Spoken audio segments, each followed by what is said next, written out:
When evening's purple shadows turn to gloom and darkness, dread, superstition, and fear of the unknown linger.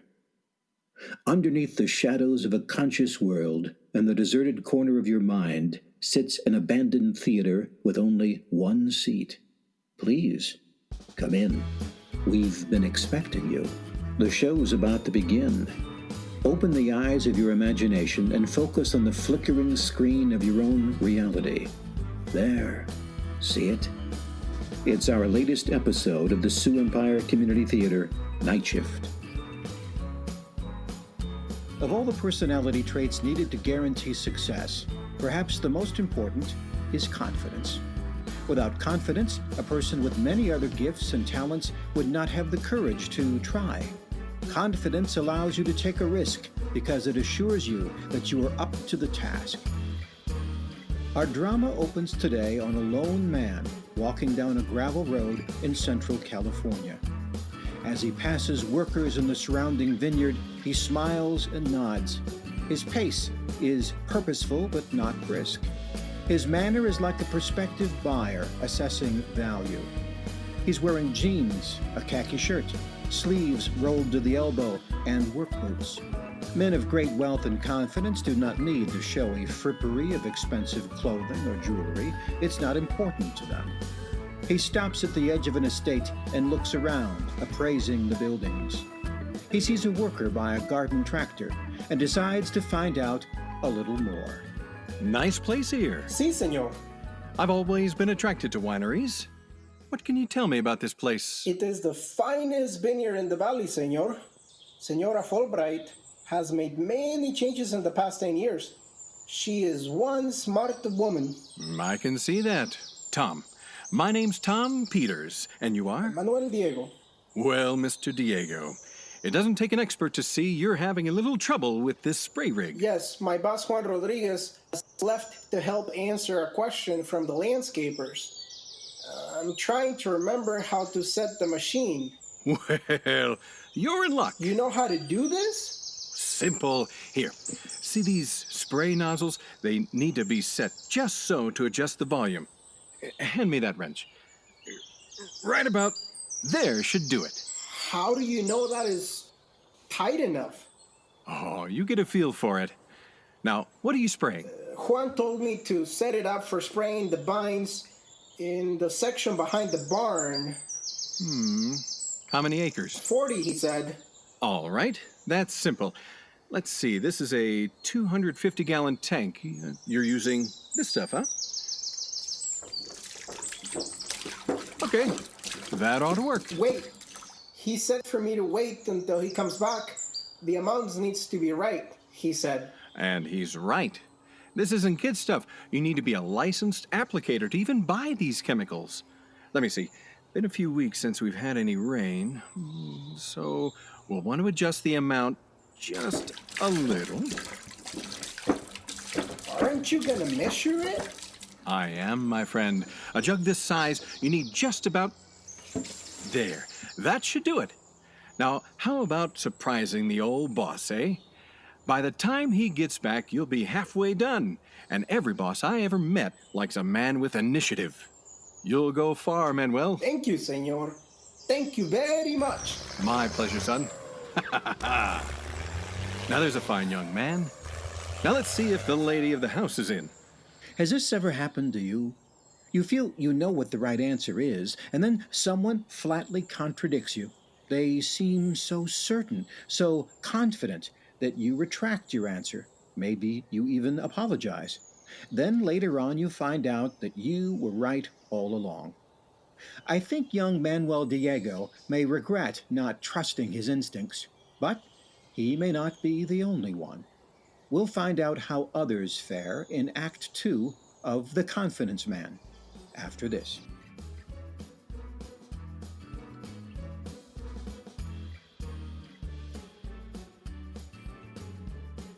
Tom Peters is a confidence man. No, not a con man. He merely has enormous amounts of confidence. A good thing, right? Well, perhaps, perhaps not.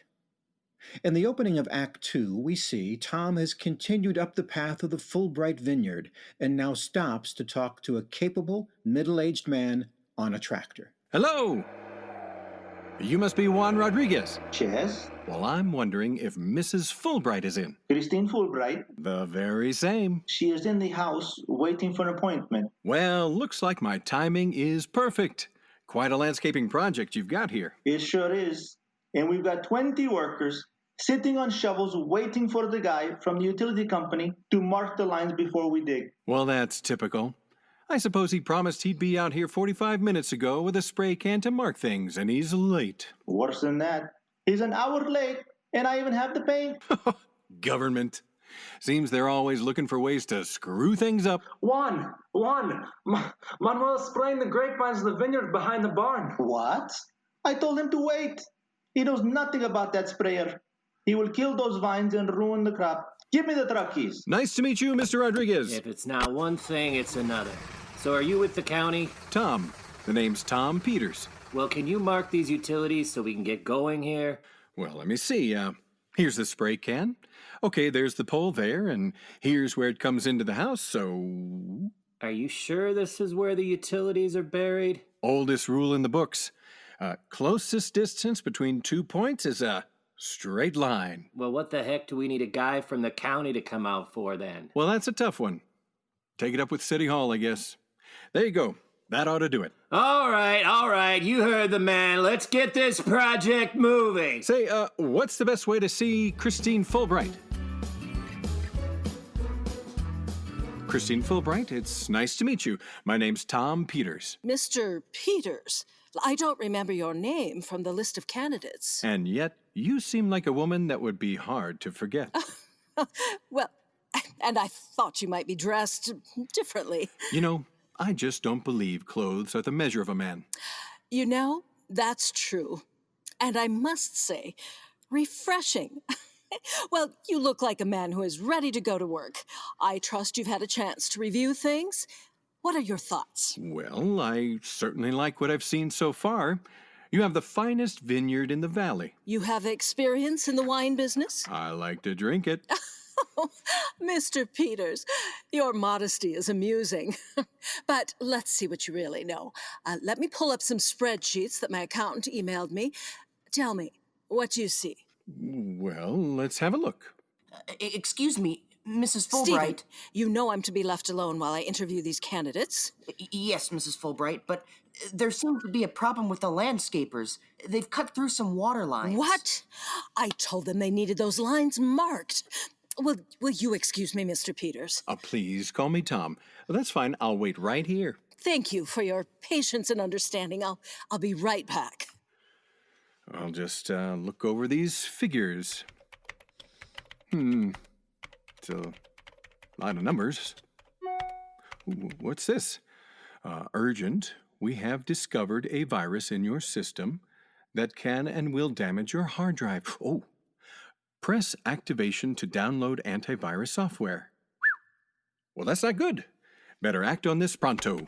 Oh, dear. Tom, it seems they've ruptured the gas line as well, and we must evacuate the ranch until the municipality can shut things down. I see. Can I help? Yes, if you would. Help Stephen carry these files to the Escalade. Stephen, call Veronica and have her cancel the rest of the interviews. And bring my medications. I must have them. Well, what a day this has been. It seems like one thing after another. What do you mean? Well, one of my most trusted field men killed an entire field of grapes with the wrong concentration of pesticide. You know about the cut lines at the ranch, and now Stephen, you met him? He's my computer guru. He tells me he's having a difficult time pulling up the records I was showing you earlier.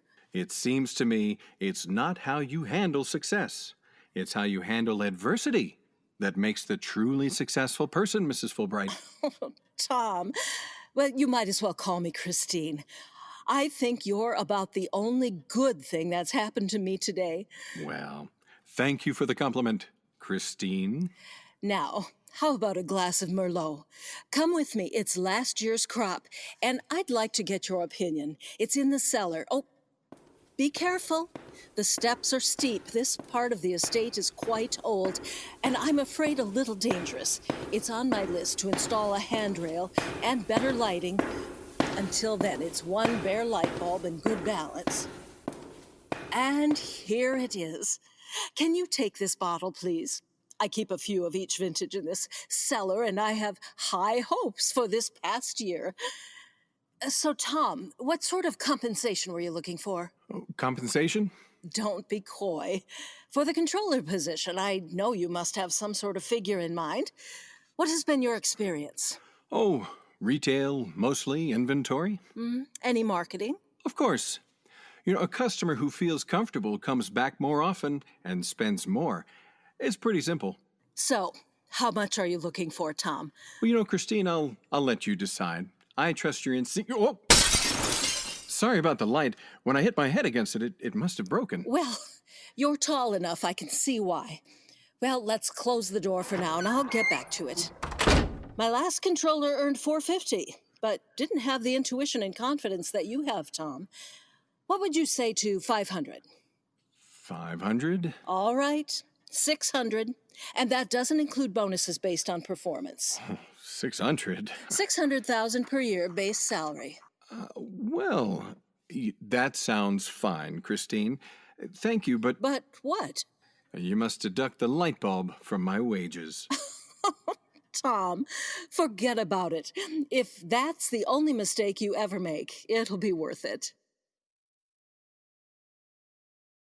So, I've put in the usual background check on you, Tom. To make sure everything is as you say. A formality, I'm sure. I've got nothing to hide. That's one of your best qualities, Tom. You're modest and yet confident at the same time. I wish there were men like you around when I was younger. Now, a toast. Oh, wait, almost forgot. My doctor has me on some new medications. I suppose I better make sure I can drink wine with them. Let me see. Take 3 times daily, no alcohol, for at least 2 hours. And this one, take 1 pill at bedtime, do not over-medicate. Well, it sounds like mineral water for both of us, Christine. Oh, Tom Peters, you are such a gentleman. All right, I'll be right back.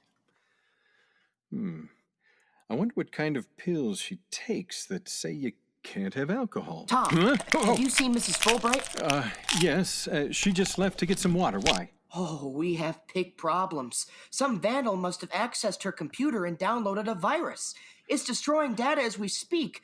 We've got to get on top of it as soon as possible. Where was she last? Well, we were in the wine cellar, but then... Oh, there's no time to lose. Mrs. Fulbright! Mrs. Fulbright!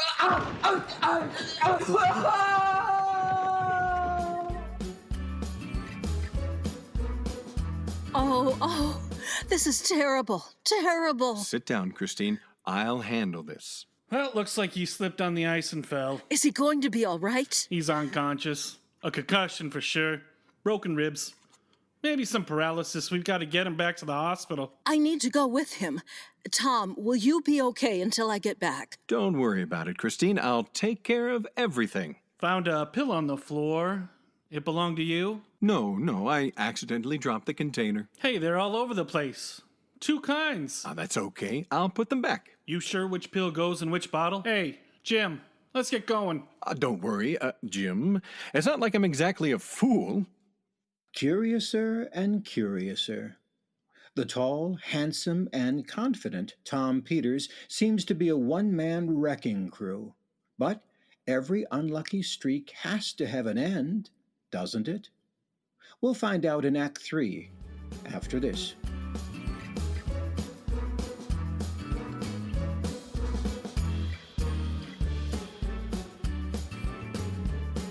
A tall and confident stranger has walked under the Fulbright vineyard, and calamity after calamity follows. But the practical Christine Fulbright would never expect that Tom Peters would be the cause of all this misfortune, would she? Our final act begins with a very important phone call. Mrs. Fulbright, you have a call on line 1. Hello, Christine Fulbright. Mrs. Fulbright, Ron Anders here with Security Hiring Systems. Oh, yes, Mr. Anders, I almost forgot. Yes? Oh, it has been one disaster after another. A section of vines in my vineyard killed by an incompetent worker. A small explosion in a broken gas line next to my house ruins 1/3 of the southern wing of my estate. A virus wipes out God only knows how much of my business records. And my computer man, Stephen Schuyler, still in the hospital. And to make matters worse, the medicine my doctor has me on is making me worse, not better. I have a raging headache. Well, I'm afraid I'm not going to make it any better. What do you mean? You asked me about Tom Peters? Yes, a fine and competent man. I'm afraid not. What do you mean? How exactly did you come to interview him, Mrs. Fulbright? Well, I had a list of pre-qualified applicants stop by, and he was the... Surely he has experience. Well, yeah. He said he had retail and marketing experience. And he did. He was a stocker at Walmart. Stalker? And then a greeter. And then he moved to retrieving carts from the lot. And he left that? He was let go. Fired. Fired? From Walmart? And Shopco. And Target. McDonald's. Burger King. Taco Bell. But why? He's a nincompoop, Mrs. Fulbright. But he's good and kind and confident and... Stupid. By our findings, he's a walking wrecking ball. Hundreds of thousands of dollars in damage. Everything this guy touches falls to pieces. In fact... Oh... Mrs. Fulbright? Mrs. Fulbright? She's had a stroke. Mr. Peters, you are? Yes, Doctor. She hired me 2 days ago to manage things. Well, she could use some help now. She has severe damage to the right side of her brain and needs to be transported immediately to Central University Hospital. They'll know what sort of treatment is best. Can I see her? Right this way. Mrs. Fulbright, the stroke affected her speech center. It will be a while before she can talk. At least she recognizes you. Mrs. Fulbright, we're transporting you tonight by jet to Central University Hospital. Do you have anyone you'd like to go with you? I'd like to go, Christine. Sounds like yes. This is your captain speaking. We are at cruising altitude with a time of arrival expected in 2 hours and 25 minutes. How is everything, Mr. Peters? Tom. Call me Tom. Everything is fine. More than fine. I think better when I'm flying. You fly a lot? Every chance I get, miss. I think I was born to fly ever since I was a little kid. Have you flown a Learjet? Don't worry, Christine. I won't meddle with the pilot. He's doing a much better job than I probably could. How much flying have you done? Well, it's not really flying anymore. Onboard computers, autopilots. How tough is it really? Excuse me, the captain needs me. I know what you mean. Pretty girl like that? Not very confident, though. Mr. Peters. Tom? Tom, were you serious about flight experience? Why? Well, we've apparently lost some hydraulic power in our wings and rudder. I told the captain about your flight experience, and he was wondering if you could maybe lend a hand. Well, of course I'll help. What's wrong with her? Well, it's been very traumatic for her the past few days. I think she's worried about me leaving her.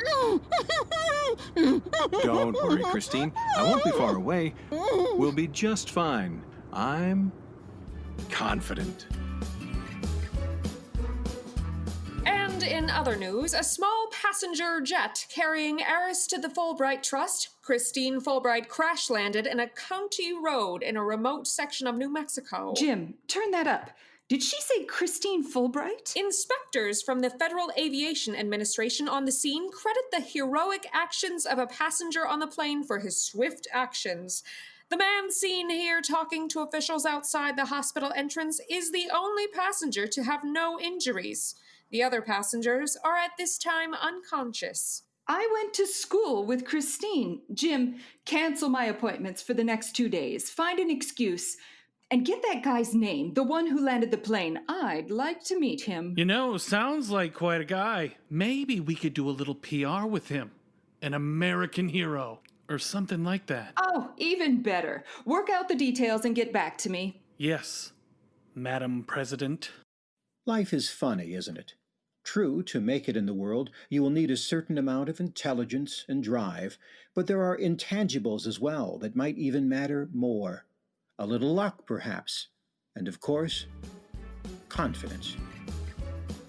Tonight's episode of the Sioux Empire's Night Shift Theater production of The Confidence Man featured Chris Andrews as Tom Peters, Cesar Juarez as Manuel Diego, Ray Gonzalez as Juan Rodriguez, Gabriel Gonzalez as The Worker, Sue Martins as Christine Fulbright, Noah Cutter as Stephen, Robin Byrne as Ron Anders, Mike Cutter as the Doctor, Jesse Jensen as the Pilot, Debbie Jones as the Stewardess, Amy Morrison as President Saunders, and Jordan Deffenbaugh as the President's aide, Jim. Voice editing was done by Jesse Jensen, sound design by Jordan Deffenbaugh. The Confidence Man was written, directed, and hosted by yours truly. Thank you for joining us in this episode of The Night Shift. On behalf of the Sioux Empire Community Theater, I'm Jeff Gould. Good night, and be careful. Be very, very careful.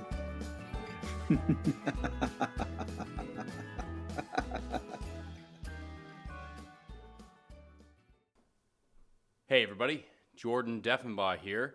Thank you for listening in to The Confidence Man by Jeff Gould, another original. And now we're the part of the show where, well, I'm going to ask you for money. Let's just lay it all out there. I'm going to ask you for money. But it's not a lot. I mean, all I am asking is if you could go to SiouxFallsTheater.org. Up in the menu, you can find the Donate tab. Click that.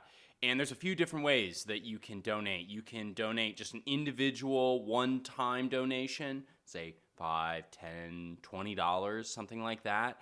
Or you could also set up a 120 club membership, which is $120 a year, and that helps us maintain our operations throughout the year.